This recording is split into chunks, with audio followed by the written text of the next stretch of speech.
బాబు వస్తున్నాడనే సంకేతంతో అమరావతి ఊపిరి పీల్చుకోబోతోందా? అమరావతిలో భూమి రేట్లు మళ్ళీ పెరగబోతున్నాయా అంటే అవుననే సమాధానం ఇస్తున్నారు కొంతమంది రాజకీయ విశ్లేషకులు.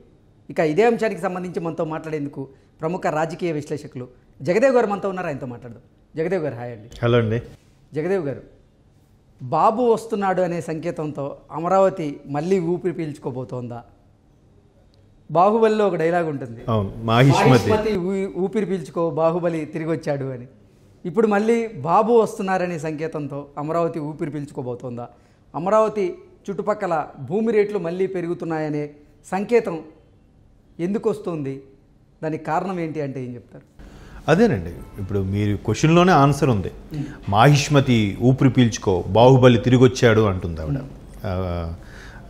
వల్లి ఏం వల్లి సంథింగ్ దేవసేన సారీ శ్రీవల్లి కాదు దేవసేన అన్నప్పుడు సేమ్ అదే డైలాగ్ ఇక్కడ అమరావతి ఊపిరి పీల్చుకో బాబు మళ్ళీ వస్తున్నారు అన్నట్టుగా.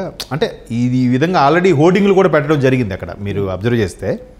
అయితే ఇక్కడ ఏంటంటే నేను ఎప్పుడైతే 2014 చంద్రబాబు గారు గవర్నమెంట్ వచ్చిన తర్వాత అప్పుడు చాలామంది చాలా రకాలుగా అన్నారు, లేదు జగన్మోహన్ రెడ్డి అవుతారు, తండ్రి ఇదైపోయాడు, తర్వాత చాలా ఇబ్బందులు పడ్డాడు, జైలుకి వచ్చాడు, చాలా రకాలుగా మాట్లాడారు.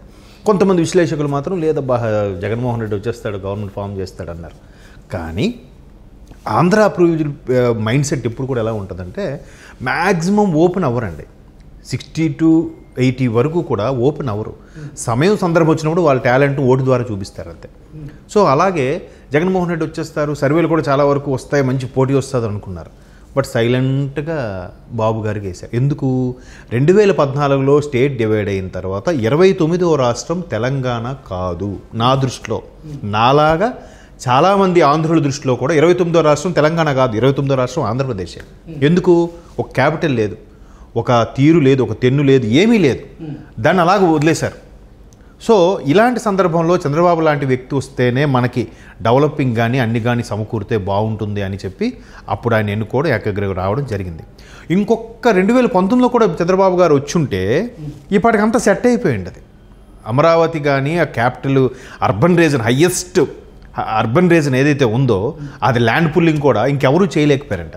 దానికి బెస్ట్ ఎగ్జాంపుల్ నేను చెప్పడం కాదు, ఒకప్పుడు మాజీ మంత్రి కేటీఆర్ గారు కూడా ఒక సమావేశంలో అదే చెప్పారు. తెలంగాణలో highest land pulling urban area ఉందంటే వరలో నాకు తెలిసి అమరావతి, సెకండ్ ప్లేస్ హైదరాబాద్ ఉంది కదా. మరి అలాంటప్పుడు అటువంటి అమరావతి అఫ్కోర్స్ అది ఇప్పుడు ఫస్ట్ ప్లేస్ అవ్వదు అనుకోండి, అది ఆగిపోయింది అని అన్నాడు. అంటే మరి అంత ఎవరికి ఏమీ చెల్లించకుండా కేవలం రైతుల్ని భూస్వాముల్ని ఒప్పించి ఎంతమంది ల్యాండ్ పుల్లింగ్ చేసి అందరికీ సెటిల్ చేసి ఎంత బాగా చేద్దాం అనుకున్న కాన్సెప్ట్ని మొత్తం తొంగలో తొక్కి నాశనం చేశారుగా.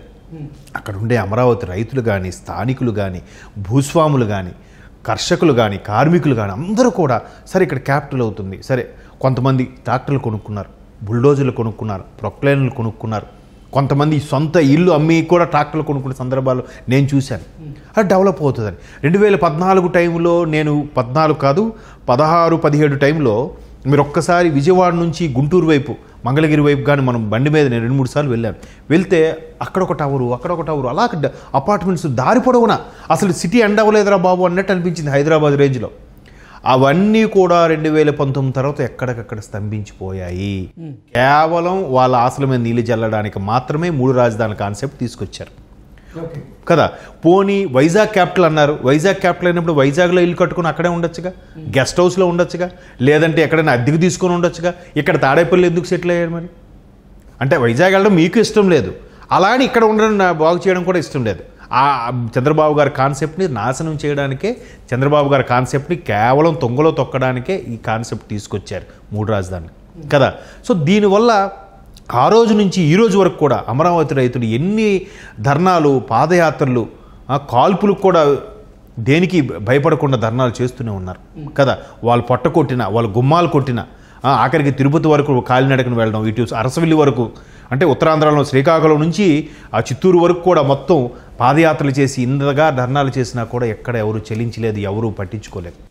సో ఇప్పుడు మళ్ళీ ఇంకా కేవలం 2-3 నెలల్లో ఎలక్షన్స్ రాబోతున్నాయి. ఈ ఎలక్షన్స్లో ఖచ్చితంగా చంద్రబాబు గారు వస్తారు అని ఆల్రెడీ ఎగ్జిట్ పోల్స్ చెప్తున్నాయి, సర్వేలు చెప్తున్నాయి, జనాల నాడి చెప్తుంది. ఎక్కడికెక్కడ ఏ కథా కార్యక్రమాలకు వెళ్ళినా కూడా ఇదే చర్చ జరుగుతుంది. ఎస్పెషల్లీ ఎంప్లాయీస్ అయితే పూర్తి స్థాయి వ్యతిరేకతలో ఉన్నారు. ఇలాంటి సందర్భంలో అక్కడ ఎంతమంది మార్చినా ఎంతమంది వచ్చినా కూడా టీడీపీ జనసేన అలయన్సే గెలుస్తుంది, ఖచ్చితంగా గవర్నమెంట్ ఫామ్ చేస్తుంది అనేది ఫిక్స్. సో అందుకు ఆ ఆనందంతో మళ్ళీ బాబు వస్తే ఖచ్చితంగా మంగళగిరి, అమరావతి రీజియన్ మొత్తం కూడా ఒక్కసారి మీరు ఇంకా హైదరాబాద్ను కూడా పట్టుకోలేమేమో మేబీ అన్న స్థాయిలో డెవలపింగ్కి ఛాన్స్ ఉంటుంది. కాబట్టి ఇకపై రేట్లు పెరిగే అవకాశం ఉంది. ఇప్పటి నుంచే వాళ్ళు ఆల్రెడీ ఎంతసేపు అండి అయిపోయింది, 23 అయిపోయింది, 24 వచ్చేస్తుంది 2 రోజులు, 2024 కదా. సంక్రాంతిలా చూస్తుండగా సంక్రాంతి అయిపోయిందంటే ఇంక మధ్యలో 2 నెలలు ఉన్నట్టే. కొత్త గవర్నమెంట్ ఫామ్ అండి, ఫిబ్రవరి, మార్చ్, ఈలోకి ఎలక్షన్ కూడా అమల్లోకి వచ్చేస్తుంది. ఇంకేముంటుంది? సో ప్రజలు ఈసారైనా తెలివిగా నడుచుకొని బాగా ఇది అమరావతి ప్రజలు ఏదైతే ఆశిస్తున్నారో అలాగే బాబు గారిని కూడా తీసుకొస్తే ఖచ్చితంగా రాష్ట్రం మళ్ళీ బాగుపడుతుంది. ఒక్కసారి 5 ఏళ్ళు వెనక్కి వెళ్ళిపోయిందని నా అభిప్రాయం. 5 ఏళ్ళు వెనక్కి వెళ్ళిపోయింది కాబట్టి మళ్ళీ ఈ 5 ఏళ్ళు తర్వాత మళ్ళీ ఇచ్చిన అవకాశాన్ని సద్వినియోగం చేసి చక్కగా చేస్తారని అనుకుంటున్నారు. కాబట్టి చంద్రబాబు వస్తారనే కాన్సెప్ట్ చాలా వరకు మన సర్వేలో కూడా చూస్తున్నాం కూడా. ఆఫ్టర్ చంద్రబాబు గారు అరెస్టు, బిఫోర్ చంద్రబాబు గారు అరెస్టే మనకు క్లారిటీ వచ్చేసింది. చంద్రబాబు గారు అరెస్ట్ తర్వాత చాలా సమీకరణాలు మారిపోయాయి, చాలా వరకు ఫేవర్ అయింది. ఇప్పుడు అందులో పార్టీ వైసీపీలో ఉన్న వాళ్ళు కూడా చాలా వరకు పోటీ చేయడం, అమరావతి ప్రజలైతే హ్యాపీగా ఊపిరి పీల్చుకుంటున్నారు. మళ్ళీ మీరు అన్నట్టుగా రేట్లు పెరిగే అవకాశం కనిపిస్తుంది. ఒకప్పుడు కూడా ఇదే రేట్ల అంశం మీద చాలా సందర్భాల్లో కేటీఆర్ గారు కూడా వ్యంగ్యాస్త్రాలు వదిలారు ఆంధ్ర మీద. ఏమని? ఒకప్పుడు ఆంధ్రాలో 1 ఎకరం అమ్మితే తెలంగాణలో 10 ఎకరాలు కొనుక్కునే వాళ్ళం, బట్ ఇప్పుడు తెలంగాణలో 1 ఎకరా అమ్మితే ఆంధ్రాలో 10 ఎకరాలు కొనుక్కోవాల్సి వస్తుందని. అంటే ఇండైరెక్ట్గా జగన్మోహన్ రెడ్డి గారి ప్రభుత్వం గురించి వీళ్ళు కూడా వ్యంగ్యాస్త్రాలు వేశారు, వీళ్ళకి కూడా అర్థమైపోయిందిగా. సో ఇప్పుడు నెక్స్ట్ ఎలక్షన్స్లో టీడీపీ జనసేన అలయన్స్ వస్తుంది. అందుకు ఖచ్చితంగా మళ్ళీ బాగుపడుతున్న హోప్స్తో ఉన్నారు. కాబట్టి ఎప్పటి నుంచే గ్రౌండ్ వర్క్తో 3 నెలల ముందు నుంచే రేట్లు పెంచేస్తున్నారు. ఇప్పుడు కావాలంటే ఇప్పుడు కొనుక్కుంటే ఒక ₹1,00,000 తగ్గుతుందేమో సెంటు మీద. ఎలక్షన్స్ తర్వాత కొనుక్కుంటే మళ్ళీ మీరు కొనుక్కోలేరు.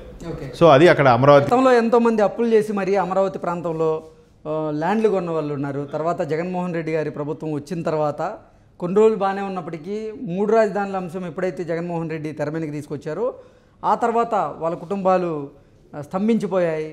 మేము అప్పులు తీసుకొచ్చి మరీ ఇక్కడ ల్యాండ్ మీద ఇన్వెస్ట్ చేశాము, కానీ ఇప్పుడు ల్యాండ్ల రేట్లు ఒక్కసారిగా పడిపోవడంతో మా కుటుంబం రోడ్డును పడాల్సినటువంటి పరిస్థితి వచ్చిందంటూ కూడా ఎంతోమంది వాపోయారు. మళ్ళీ వాళ్ళందరికీ మంచి రోజులు రాబోతున్నాయని భావించవచ్చా?